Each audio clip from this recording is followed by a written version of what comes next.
edifiques, Dios, por medio de tu santa palabra. Que prepares nuestras mentes y nuestros corazones, Señor. Que los hagas receptivos a tu palabra, Señor. Y que podamos, Dios, salir edificados, fortalecidos, Señor, de este lugar. En el nombre de Jesús te lo pedimos y te damos las gracias. Y tu pueblo dice amén. ¿Dicen amén, hermanos? Amén. Esta tarde continuamos con el estudio a la primera carta de Juan. Estamos en el capítulo número 2 y creo que estaremos esta tarde sí finalizando este capítulo. Así que vamos a leer la escritura. Quiero que me acompañe a la primera carta de Juan, capítulo 2, donde vamos a leer, hermanos, desde el verso 24. Amén, aleluya. Verso 24 hasta llegar al final. ¡Wow! ¿Cuánto van a leer ahora? Hasta el verso 29. Jesús amado. Aleluya.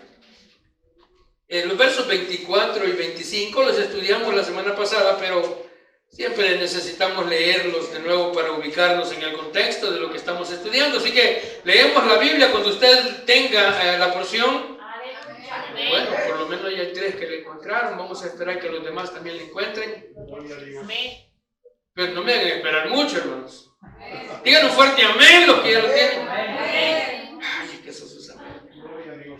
Verso 24, la palabra del Señor con toda reverencia lo leemos y dice de la manera siguiente: lo que habéis oído desde el principio permanezca en vosotros.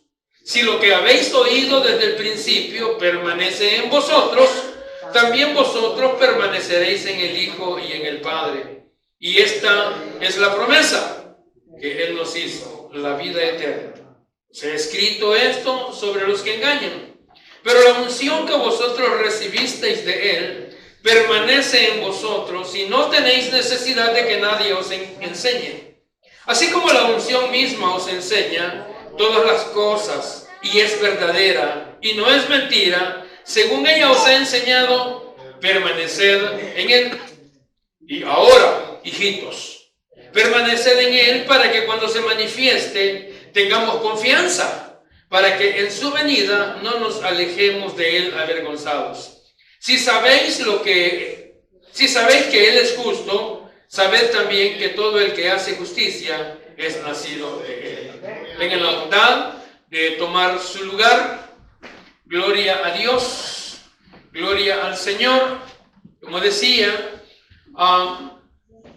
estamos estudiando la Biblia, un estudio sistemático que nosotros llevamos aquí, en el que vamos estudiando versículo a versículo. Vamos capítulo a capítulo, versículo a versículo, porque de esa manera es como cubrimos todo lo que Dios quiere enseñarnos. Amén. Estos versos 24 y 25, decía, los cubrimos la semana pasada, pero siempre nos es bueno recordar, hermanos, parte de lo que ya hemos visto para mantenernos dentro del contexto de lo que estamos estudiando. Y de esa cuenta, hermanos, yo creo que podemos recordar que Juan nos exhortó a una cosa. Juan nos exhortó a permanecer. Diga permanecer. Sí. Cuando dice lo que habéis oído, verso 24, lo que habéis oído desde el principio permanezca en vosotros. Y es que la palabra de Dios, hermanos, ese mensaje de salvación, lo que Cristo hizo por nosotros en la cruz del Calvario, ese sacrificio que Jesús hizo, es lo que debe de estar latente, es lo que tiene que estar vivo en cada uno de nosotros. Amén. Muchas veces, hermanos, hemos dicho esto, que cuando uno mantiene vivo el sacrificio de Cristo en propiciación por nuestros pecados, eso nos mantiene a nosotros conectados a Él. El tener, hermanos, memoria de lo que Cristo hizo por nosotros en la cruz nos mantiene conectados a Él, porque ¿cómo yo le puedo dar la espalda? ¿Cómo yo le puedo negar? ¿Cómo yo podría ignorar sabiendo que Él dio su vida por mí? Amén. Es lo que decía Policarpo, siendo el obispo de la iglesia en Esmirna. Durante el tiempo de la persecución llegaron y le dijeron a Policarpo: niega a Cristo y vivirás. Y Policarpo dijo, 86 años he servido a mi Señor y nunca me ha hecho mal. ¿Cómo podría yo blasfemar el nombre de mi Dios? Y él fue quemado vivo.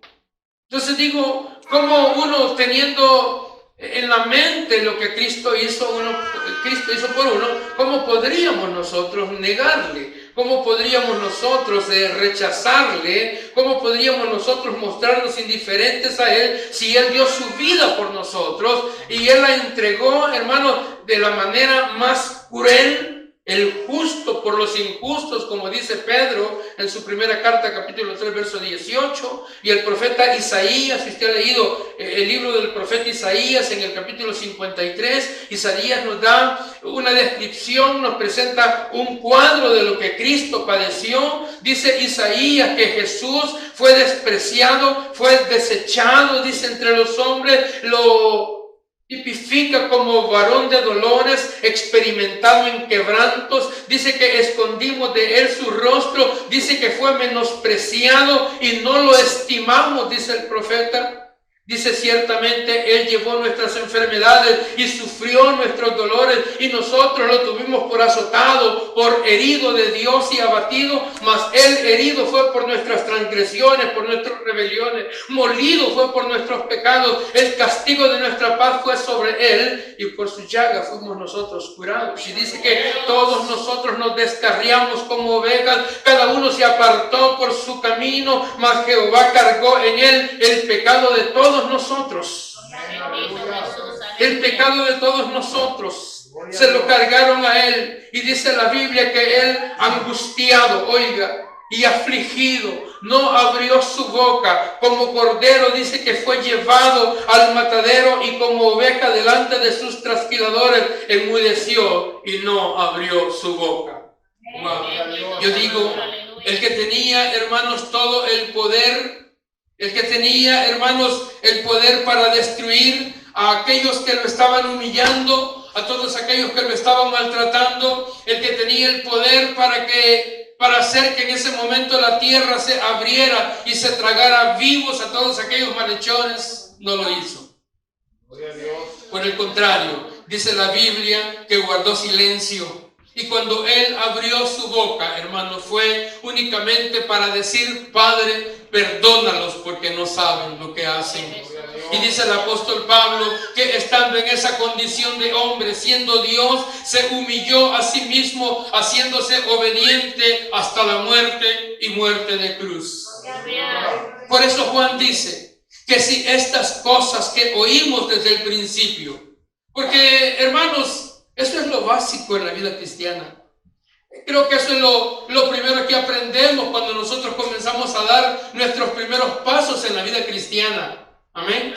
Cuando venimos a Cristo en arrepentimiento y fe, son las primeras cosas que nosotros comenzamos a comprender. Cuando iniciamos, hermanos, en la vida cristiana, comenzamos a entender el perdón de nuestros pecados mediante el sacrificio de Cristo. Por ello Juan dice: si lo que habéis oído desde el principio permanece en vosotros, también vosotros permaneceréis en el Hijo y en el Padre. Verso 24. Por eso decíamos que así como la obediencia a la palabra de Dios es una prueba, es una muestra de ser un verdadero cristiano, también decíamos que la permanencia o la perseverancia es otra señal, es otra evidencia de haber nacido de nuevo. Y el resultado, hermanos, de permanecer en Cristo, porque hay un resultado, el resultado de estar en Cristo, el resultado de permanecer en Cristo es la fructificación. El Señor dijo: yo soy la vid, vosotros los pámpanos. El que permanece en mí y yo en él, este lleva mucho fruto, porque separados de mí nada podéis hacer. San Juan capítulo 15, verso 5. Él dijo: el que en mí no permanece será echado al fuego, será echado fuera como pámpano, y se secan, y los recogen, y los echan en el fuego, y arden.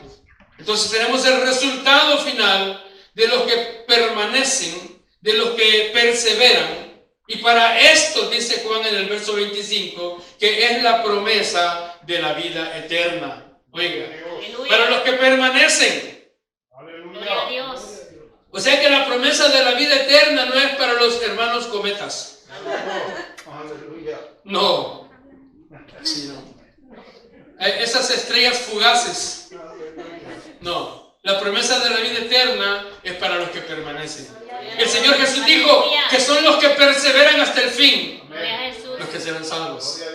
Por eso es de que nosotros insistimos, hermanos, en que vale la pena seguir adelante.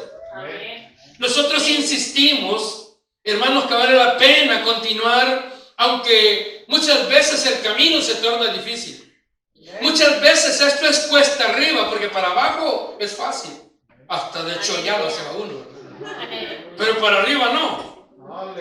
Muchas veces cuando nosotros enfrentamos problemas, cuando nosotros enfrentamos las dificultades, como que nos es más fácil enfocarnos en el dolor antes que en la meta que tenemos por delante. Cuando deberíamos nosotros de hacer como hacen los atletas. De hecho, Pablo nos compara con los atletas. ¿Sí? Los atletas cuando están, hermanos, en una competencia, su mente, su concentración está puesta allá en la línea de llegada. Aleluya. Su mente está puesta allá en el final, en la meta. Y entonces, aunque hay obstáculos que sortear, su mente puesta en la meta les ayuda a sortear los obstáculos, los ayuda a pasar, hermano, por alto la incomodidad, la fatiga, el cansancio y todos los obstáculos que se puedan presentar en el camino.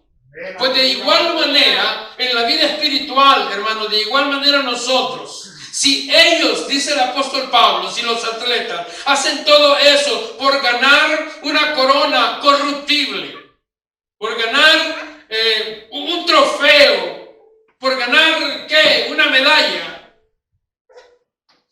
algo que aquí se va a quedar en la tierra, cuanto más nosotros que sabemos que lo que vamos a recibir son recompensas eternas. Por eso el apóstol Pablo, cuando escribe a los romanos en el capítulo 8, hermanos, en el verso 18, Pablo dice: pues tengo por cierto, dice el apóstol Pablo, que las aflicciones del tiempo presente no se comparan con la gloria venidera que en nosotros habrá de manifestarse. Me gusta lo que Pablo dice. Pablo, un hombre que había sido sufrido, él dice que todo eso, y él dice, todas esas aflicciones del tiempo presente no se pueden comparar, no son comparables con la gloria venidera que en nosotros, dice, habrá de manifestarse. Aleluya. Yo sé, hermanos, es fácil desmayar. Yo sé que es fácil querer tirar la toalla o tirar la toalla, porque todos en esta vida, todos enfrentamos problemas. Todos enfrentamos, hermanos, situaciones difíciles, ya sea en el trabajo, en la familia, aún en la iglesia. Hay situaciones, hermanos, problemas que nos llevan, hermanos, que nos inducen a renunciar, a abandonarlo todo. Llegan esos momentos, pero es allí precisamente donde nosotros tenemos que recordar lo que hemos aprendido. Es allí cuando vienen las adversidades, precisamente es que nosotros tenemos que echar mano de lo que hemos aprendido y debemos de recordar que nosotros no somos de los que retroceden para perdición, sino que dice la Biblia que somos de los que tienen fe para la preservación del alma. Hebreos capítulo 10, verso 39. De eso somos nosotros. Así que no permita que la fatiga, que el dolor, que la crítica lo motive a abandonar la tarea. Porque de todas maneras, aunque usted abandone la vida espiritual, los problemas siempre van a estar ahí. Una persona me dijo, al preguntarle yo, ¿por qué ella no asistía a la iglesia? Y me dijo, es que estoy pasando por problemas. Y digo, ¿será que al haberse ido de la iglesia los problemas desaparecieron? Y no. Los problemas ahí van a estar. Y es más, se agravan más. ¿Sí? Se agravan más. Entonces el recurso no es, me voy de la iglesia porque tengo problemas. Al contrario, mejor vengo más a la iglesia. ¿Sí? Para que el Señor me ayude a salir adelante.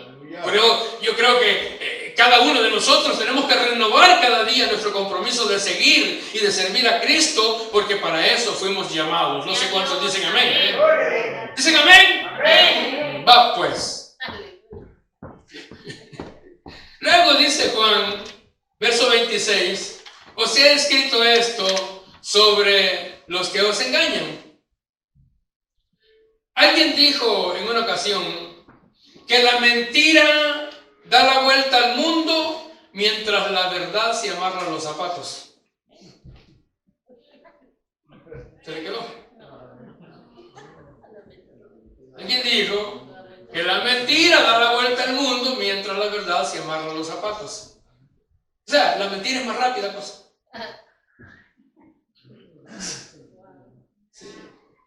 Se esparce rápidamente. Entonces, hermanos, si nosotros queremos estar protegidos contra la mentira del diablo, lo que tenemos que hacer es conocer la verdad. El Señor Jesús, recuerda lo que Él dijo, y conoceréis la verdad, y la verdad os hará libres. San Juan 8:32. Entonces, esto, hermanos, corresponde a cada uno de nosotros, el preocuparnos por conocer la verdad. El preocuparnos por saber la verdad, para no ser engañados. Yo siempre he dicho que si la gente hoy en día se dedicara a estudiar la Biblia, muchos lugares que se llaman iglesias estarían vacíos. Si la gente se dedicara a escudriñar las escrituras como el Señor mandó, muchos lugares estarían vacíos. Aleluya. Porque la gente es engañada, porque no escudriña las escrituras. Todo nos lo ha dejado el Señor aquí. Así que Juan, una vez más, toca el tema de los falsos maestros, de los anticristos, como él le llama en esta carta, y advierte aquí de nuevo a la iglesia sobre ellos. Y por eso es que dice, os he escrito esto sobre los que engañan. Porque si ustedes recuerdan, en los versos 13 y 14, por lo menos en 4 oportunidades Juan da sus motivos por los cuales escribe a la iglesia. En el verso 13 dice, os escribo a vosotros padres porque conocéis al que es desde el principio. Os escribo a vosotros jóvenes porque habéis vencido al maligno. Os escribo a vosotros hijitos porque habéis conocido al Padre. Verso 21, no os escribo como si ignoraseis la verdad, sino porque la conocéis. Verso 26, os he escrito esto sobre los que os engañan. Entonces podemos ver cuán importantes, hermanos, son las cartas que dejaron los apóstoles, ya que estas cartas contienen la doctrina, la enseñanza que ellos recibieron de parte del Señor Jesús, para que éstas a su vez fueran transmitidas a la iglesia. Y es por ello que nosotros aquí siempre hacemos énfasis en eso, en la importancia de conocer las doctrinas de la Biblia. Esa era la vida de la iglesia primitiva. La iglesia primitiva, esa era el estilo de vida de aquellos creyentes. En Hechos capítulo 2, verso 42, dice que perseveraban en la doctrina de los apóstoles, en la comunión los unos con los otros y en el partimiento del pan y en las oraciones. ¿Por qué es importante, hermanos? Sencillamente porque el diablo tiene como objetivo desviar del camino a los hijos de Dios. Ese es el objetivo del diablo. El diablo nos quiere apartar a nosotros del camino de Dios. Nosotros somos el target, somos el blanco del enemigo, que el Señor lo reprenda. Y entonces, para lograr él su propósito, para lograr su cometido, él utiliza, hermanos, sus ministros. Porque también Satanás tiene ministros. Recordemos que él es un imitador. Y si el Señor Jesús puso en la iglesia ministerios, apóstoles, profetas, evangelistas, pastores y maestros, pues el diablo también tiene sus ministros. Y él a los hijos de Dios para desviarlos del camino de la fe, para hacerlos caer. Si usted ha leído 2 de Corintios en el capítulo 11, versos 14 y 15, allí es donde el apóstol Pablo dice que Satanás se disfraza como ángel de luz, pero también dice que sus ministros se disfrazan como ministros de justicia. Así que los engañadores, los agentes de Satanás siempre van a tratar de desviar a los fieles. ¿Para qué? Para que no sigan a la verdad, para seducirlos, para que caigan en el error. Y para ello, ellos utilizan la Biblia también, pero hemos enseñado muchas veces cómo es el ardid, cómo es la treta. ¿Cómo es que ellos lo hacen? Y ellos ponen un 90% de verdad mezclado con un 10% de mentira. Y entonces, como los hermanitos solo dicen amén y se creen todo lo que les dijeron, de pronto están allá con los mormones, están con los testigos. Porque los hermanitos del siglo XXI ya no son como aquellos hermanitos que habían en Berea. A mí me gustan los hermanos de Berea. Esos hermanos de Berea, mire, yo lo digo así, que a eso no se les iba chancha como mazorca. Porque los hermanos de Berea, Pablo les predicaba, y dice la Biblia, en el libro de los Hechos, dice que ellos inmediatamente iban a las escrituras a ver si era cierto lo que les habían enseñado. Aleluya. Si los hermanos de Berea estuvieran hoy aquí, no, hombre, les aplaudiríamos. Sí, nos pondríamos de pie y aplaudiríamos a los hermanos de Berea. Lastimosamente los hermanos de Berea no están aquí, solo están ustedes. Y a ustedes no sé si aplaudirles o qué. Así que Juan dice en el verso 27 que los verdaderos creyentes tenemos la unción del Santo. Amén, ya lo explicamos eso. Si usted no vino, búsquelo ahí en el Facebook o búsquelo en el YouTube, ahí está en el estudio. Dice que los verdaderos creyentes tenemos la unción del Santo, la cual permanece en nosotros. ¿Cuántos la tienen? Amén. Si no, venga al frente para orar por usted. Aleluya. La presencia del Espíritu Santo de Dios en nuestra vida, hermano, nos guarda. El Espíritu Santo de Dios es el recurso que Dios nos ha provisto para que nos ayude. El Señor Jesús dijo que Él, el Espíritu Santo, nos recordaría todas las cosas. Amén. Él nos ayuda, Él nos guarda, Él nos protege.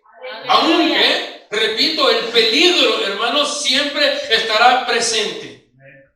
El peligro de poder ser engañado siempre estará allí, porque el enemigo no descansa tratando de hacernos caer. Así que nosotros lo que tenemos que hacer es, como dice Pablo, escribiéndote a los de Galacia, capítulo 5 de Gálatas, debemos andar en el Espíritu. Amén. Amén. Entonces dice Juan, voy rápido, verso 27, pero la unción que vosotros recibisteis de Él permanece en vosotros. Esto ya lo hemos hablado. Y no tenéis necesidad de que nadie os enseñe. Así como la unción misma os enseña todas las cosas y es verdadera y no es mentira, según ella os ha enseñado, así es, permanecer en Él. Y ahora, hijitos, vamos a entrar en el mensaje. Y ahora, hijitos, permaneced en Él, para que cuando se manifieste tengamos confianza. Para que en su venida no nos alejemos de Él avergonzados. Vea que nuevamente Juan en este verso 28 nos exhorta, nos anima, nos motiva, nos desafía a permanecer en el Señor. Ese es lo que Juan está diciendo. Nos está motivando a permanecer en el Señor. Ahora, ¿qué significa permanecer? ¿Qué significa permanecer en Él, en el Señor? ¿Qué entendemos cuando leemos esta palabra? Solo a la niña le entendí lo que dijo. ¿Qué significa para usted permanecer? ¿Alguien quiere participar? Pues, Juan dice que tenemos que permanecer. Y ahora, hijitos, permanecer en él. Pero entonces yo tengo que entender, tengo que saber qué significa esto de permanecer. Amén, así es. Sí, la niña dice que la palabra permanecer que encontramos aquí es la palabra menó. Eso es lo que está diciendo ella. Yo la vi que dijo menó. Sí. Es la palabra menó en el griego. Y esa palabra, aunque tiene varios sinónimos que se aplican, hermanos, y se aplican para dar la vida, para dar la idea de habitar, la idea de persistir en, de quedarse en, de estar en. Esa es la palabra menor. Permanecer es eso. Cuando Juan dice, hijitos, permanecer en él, la idea es de vivir, hermanos, de continuar o de mantenerse. Permanecer en Cristo es vivir en él. Amén. Es mantenerse en él. De hecho, hermanos, cuando una persona es salva, se describe esa persona de acuerdo a lo que las Escrituras dicen en 2 Corintios 5:17, que todos ustedes se lo saben de memoria. Cuando una persona es salva, dice la Biblia, de modo que si alguno está en Cristo. Cuando la persona viene a Cristo en arrepentimiento y fe, recibe el perdón de sus pecados, recibe la salvación, esa persona está en Cristo. Es una nueva criatura, dice Pablo. 2 Corintios 5:17. De modo que si alguna persona está en Cristo. También Romanos capítulo 8, verso 1, ¿qué dice? Hello, lectores de la Biblia. Porque ya lo leyeron. Sí, exacto. Así dice la Biblia. Eso es lo que dice la Escritura en Romanos capítulo 8, verso 1. Ahora pues, ninguna condenación hay para los que están en Cristo Jesús. Entonces, permanecer en Cristo no es, hermanos, un grado especial de la vida cristiana. Algo que está disponible solo para algunos pocos, para los más espirituales, según. No. Permanecer en Cristo es la posición de todo verdadero creyente. Todo verdadero creyente permanece en Cristo. Y la diferencia entre los que permanecen en Cristo y los que no permanecen en Él, pues sencillo, es que unos son salvos y los otros no. Así de fácil. Pero hay algo más. Y es que también el permanecer en Cristo es sinónimo de conocer a Cristo. Y también es tener la promesa de la vida eterna, como dice San Juan aquí. Si usted ve el verso 3, siempre primero de Juan 2, dice, y en esto sabemos que nosotros le conocemos si guardamos sus mandamientos. En el verso 5, pero el que guarda su palabra, en este verdaderamente el amor de Dios se ha perfeccionado. Por esto sabemos que estamos en Él. Y en el verso 6, el que dice que permanece en Él, ahí está. Entonces, permanecer en Cristo se describe como una íntima y estrecha relación. Y no solamente, hermanos, es tener conocimiento intelectual, superficial, porque sí, hay muchas personas que tienen conocimiento. Hay muchas personas que asisten a la iglesia, cantan alabanzas, oran, tienen Biblia, la leen, no la viven.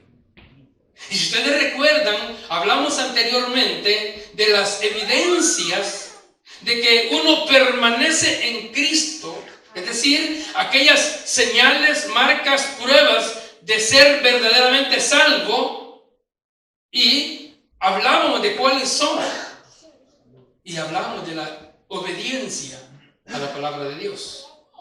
La obediencia a la palabra de Dios. San Juan capítulo 15, verso 10, el Señor Jesús dijo: si guardareis mis mandamientos, si guardareis mis mandamientos, permaneceréis en mi amor, dijo el Señor. Y primera de Juan capítulo 3, verso 24, dice el apóstol Juan que el que guarda sus mandamientos permanece en Dios y Dios en él. Entonces la pregunta, hermanos, si ya sabemos qué es permanecer en Cristo, la otra pregunta sería: ¿qué debemos hacer para permanecer en Cristo? ¿Qué tenemos que hacer para mantenernos? Hermanos, si la unión con Cristo significa ser obedientes a Él, a su palabra, entonces permanecer implica nuestra respuesta a las enseñanzas de Cristo Jesús. Y Él dijo: si permanecen en mí y mis palabras permanecen en vosotros. Y el apóstol Pablo hace eco a esa idea cuando le escribe a los Colosenses, y es una porción que a mí me gusta mucho, Colosenses capítulo 3, verso 16, donde Pablo escribe que la palabra de Cristo, dice, habite, more abundantemente en nosotros. Eso es lo que debería de haber en cada cristiano, que la palabra de Dios habite, more en abundancia. Pero muchas veces, hermano, nosotros lo que menos tenemos es palabra de Dios. Y el conocer la palabra de Dios es, hermanos, el antídoto, es el arma defensiva contra los ataques del enemigo. Si usted recuerda, cuando el Señor Jesús fue llevado, después del bautismo, fue llevado por el Espíritu al desierto para ser tentado, Satanás llegó, hermanos, con la tentación, y lo primero que le dijo: si eres hijo de Dios, a ver, di que esas piedras se conviertan en pan. Escrito está, le dijo el Señor, que no solo de pan vivirá el hombre. 3 veces el enemigo le hizo ofrecimientos, y 3 veces el Cristo glorioso le dijo: escrito está. Se defendió Jesús con la palabra. ¿Y nosotros con qué nos defendemos, iglesia? ¿Con qué nos defendemos cuando el enemigo viene? Ahí andan con una su cruz. Ahí andan echando agua bendita. Hombre. Ahí tiene la trenza de ajo atrás de la puerta. ¿Cómo va a creer? La herradura de caballo. La parte pobre conejo, imagínense. No, esa es la palabra de Dios con la que tenemos que defendernos. Pero claro, si no tenemos palabra de Dios, ¿y entonces con qué? Aquí es donde el hombre comienza a recurrir, hasta inventarse santos que ni existen. Cuando mi Biblia dice que hay un solo intercedor hay entre Dios y los hombres, que es Cristo. Eso es importante, hermanos. Que la palabra de Cristo, dice Colosenses 3:16, more en abundancia. Eso es lo que cada creyente debería de procurar hacer: conocer cada día más de la palabra de Dios, y no solamente conocerla, sino aplicarla, vivirla, practicarla, que es lo que Dios quiere y espera de cada uno de nosotros. Que si queremos permanecer en Cristo, necesitamos primero conocer su palabra para después obedecerla. Y obedecer la palabra de Dios, óigame bien.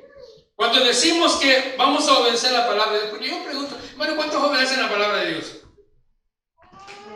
¿Ninguno? ¡Qué barbaridad! ¿Cuántos obedecen a la palabra de Dios? Miren que el Señor los está viendo. Es que miren, obedecer la palabra de Dios, óigame bien, me lleva a poner a Dios como mi prioridad número uno. Aleluya.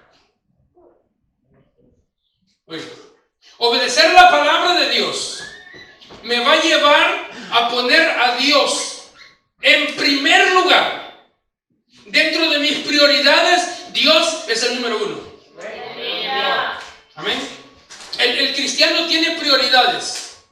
Aleluya. El cristiano tiene prioridades. El cristiano no toma decisiones, tiene prioridades. Y la primera prioridad del cristiano es Dios. De acuerdo a las Escrituras. Amarás al Señor tu Dios con todo tu corazón, contra tu alma, contra tu mente, contra tu fuerza. Dios es primero. Amén. No tendrás dioses ajenos delante de mí. Dios es primero. Amén. Entonces yo debo de poner a Dios en primer lugar. Amén. La segunda prioridad del cristiano es la familia. La primera es Dios. Dios es primero. La segunda es la familia. Amén. Y la tercera, se lo voy a refrescar, ya se los he dicho. La tercera es el trabajo. Lamentablemente, el ser humano, no voy a hablar de ustedes. Lamentablemente el ser humano hace todo al revés. Y por eso es que no nos salen bien las cosas. Porque el ser humano primero es el trabajo. Primero es el trabajo. Después del trabajo es la diversión. No me he trabajado tanto, tengo que divertirme. ¿Verdad? Entonces primero es el trabajo, después es la diversión, después un ratito para la familia. Y allá de vez en cuando se acuerdan de Dios. Así es. Primero el trabajo. No, es que si no voy el patrón me va a correr. El Señor te puede echar al infierno. Lo dijo Cristo. O sea, lo dijo el Señor, no lo digo yo nomás les cuento.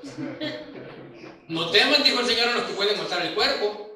Teman más bien al que puede destruir cuerpo y alma en el infierno. Pero nosotros vean cómo somos de revesados. Que le tenemos más miedo al panzón ese del patrón que tenemos.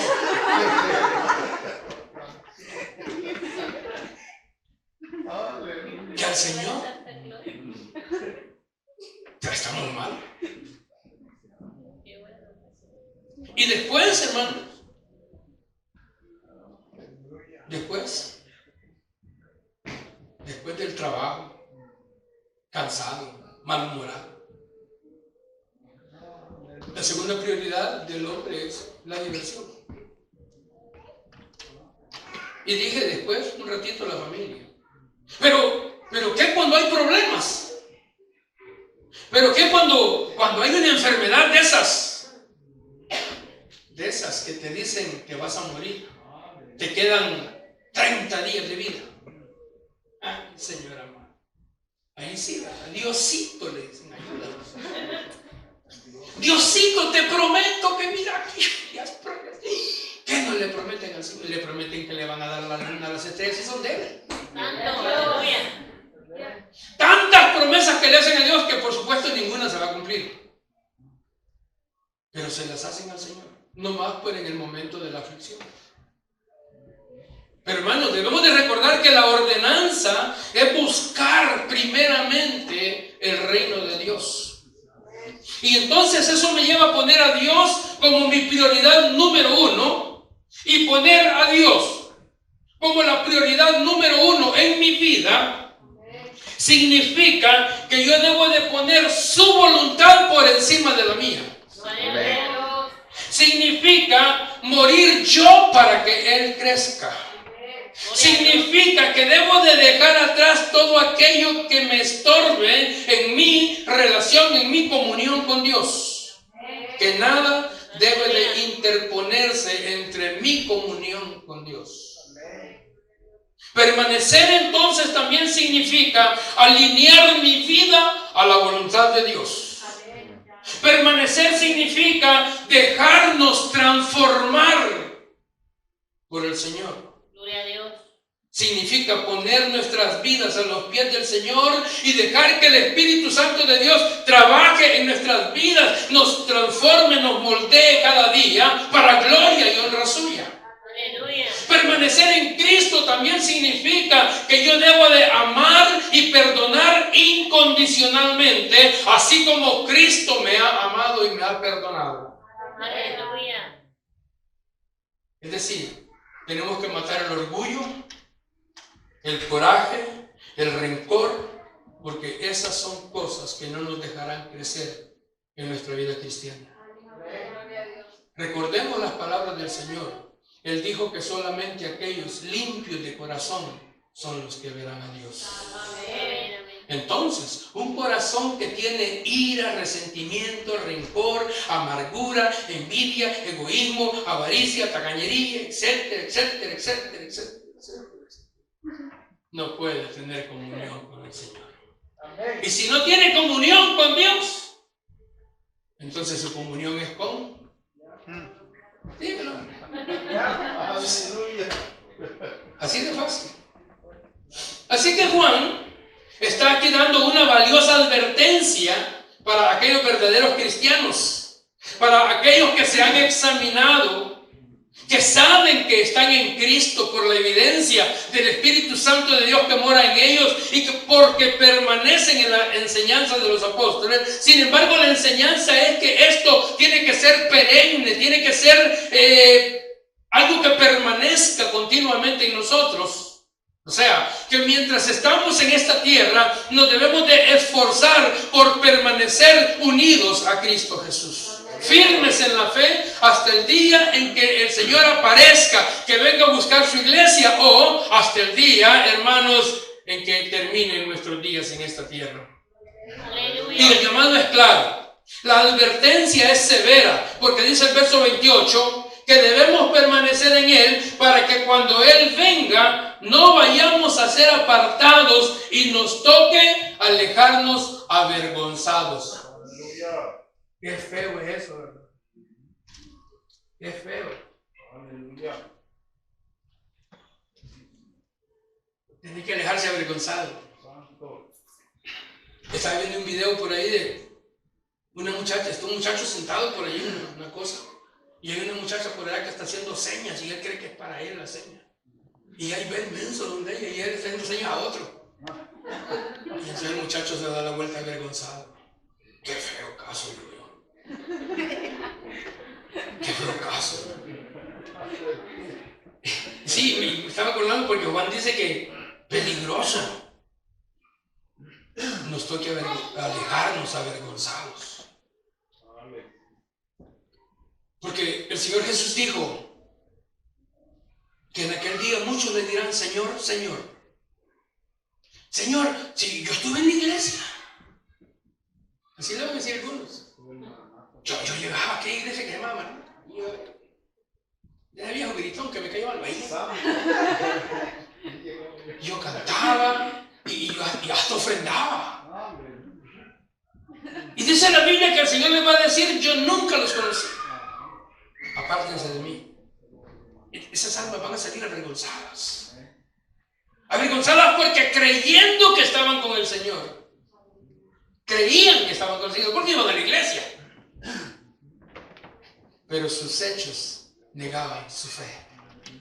Y entonces, estando en su presencia, el Señor dice que les va a negar. Mateo capítulo 10, verso 33, dijo el Señor que cualquiera que le niegue delante de los hombres, dijo, yo también lo negaré delante de mi Padre. Entonces la exhortación de Juan a los creyentes es a permanecer constantemente en Cristo para que cuando Él venga en poder y gloria no tengamos que avergonzarnos, no tengamos que salir avergonzados, sino que por el contrario, estar preparados esperándole para que cuando Él venga podamos nosotros partir con Él. Y dice el verso 29 para terminar: si sabéis que Él es justo. ¿Cuántos saben que el Señor es justo? Bueno, entonces dice Juan, si sabéis que Él es justo, sabed también que todo el que hace justicia, oh, qué precioso. Dios es un Dios de justicia, amén. Dios es justo desde el principio. Y fíjense que aún siendo Dios justo, Él no quiere que nosotros muramos, sino que dice la Escritura que el deseo de Dios es que todos procedamos al arrepentimiento, a sabiendas de que por nuestros actos nos merecemos la muerte. Entonces, sabiendo Dios que no somos nosotros merecedores de gracia, merecedores de su favor, Dios tuvo a bien enviar a su unigénito Hijo para que viniera Él a pagar el precio por nuestros pecados, para darnos el don de la vida eterna. Lastimosamente, a muchas personas se les ha olvidado que Dios en su justicia no ha querido destruirnos, sino que el deseo de Dios es restaurarnos. Y que el deseo de Dios es que nosotros vivamos para Él. Que le sirvamos a Él, que le adoremos a Él, que le amemos a Él. Por eso Juan nos recuerda, si sabéis que Él es justo, como que dice, es que ustedes ya saben que Él es justo. Entonces dice, saber también que todo el que hace justicia es nacido de Él. Por supuesto, el que es injusto no es nacido de Dios. Entonces el punto aquí para terminar es ese. ¿Somos nacidos de Dios? Amén. ¿Realmente hemos tenido un encuentro real con Cristo Jesús? Entonces, si es así, lo que Juan está diciendo es que procuremos nosotros también ser justos. Aleluya. Y no estoy hablando, por favor no vaya a confundir la justicia con la perfección. Porque entonces estaría siendo injusto, porque no hay un ser humano que sea perfecto. Pero sí hay cristianos que vamos camino a la perfección. Tampoco podemos confundir la justicia con dureza, porque no tiene nada que ver. El Señor Jesús, Él no se la pasó rechazando a lo que el pueblo rechazaba. Al contrario, dice la Biblia que Él se reunía, que Él comía con los publicanos, allá con los fariseos que eran tan feos. Llegó a comer a la casa de Zaqueo, del chaparrito que él se acuerda, buscando restaurar a aquellos que le negaron, como el caso de Pedro. Y claro, Jesús dijo una verdad. Él dijo que no había venido a buscar a justos, sino a pecadores. Entonces aquí está la prueba final. La prueba como cuando se prueba un líquido, un metal, un material, una gema, para saber si es genuina o no. Si sabéis que Él es justo, dice Juan en el verso 29, sabed también que todo el que hace justicia es nacido de Él. Lo que Juan está diciendo es que los hijos de Dios, sigue bien, los hijos de Dios se parecen a su Padre. Aleluya. ¡Wow! Tenemos el ADN de Dios. Sí, los hijos se parecen al tata. Igual que el tata. Así dicen las mamás, ¿yo qué culpa tengo? Pues? Se le quedan viendo, es igualito el tata, ¿no? Tú pelos parados igual que el tata, igualito. Pues, los hijos tienen que parecerse a los tatas. Y la Biblia dice que el Espíritu Santo de Dios está trabajando en nosotros para que nosotros nos parezcamos cada día a Jesucristo. Ese es el trabajo del Espíritu Santo. Y Él está trabajando en nosotros para irnos conformando a la estatura del varón perfecto, dice la Biblia. Para que nos vayamos pareciendo cada día más a Cristo. Si el año pasado usted era iracundo y temperamental, hoy tiene que parecerse más a Cristo, que era un manso y humilde. Si el año pasado usted era tacaño, bueno, hoy este año. Sí, porque Jesús era dadivoso. Tiene que compartir con la gente usted. Sí. Porque si no salen igual que su padre, es porque no son hijos de Él. Y si no son hijos de Dios, entonces hijos de quién serán. ¿Nos parecemos a Cristo? ¿Qué creen ustedes? Que quede en el aire la pregunta. Nos vamos pareciendo a Él, hermanos. Amén. Porque el Espíritu Santo de Dios está trabajando en nosotros. Póngase de pie. El próximo sábado comenzamos el capítulo número 3. Así que esta tarde démosle gracias al Señor por su palabra. Démosle gracias a Dios que nos anima a permanecer.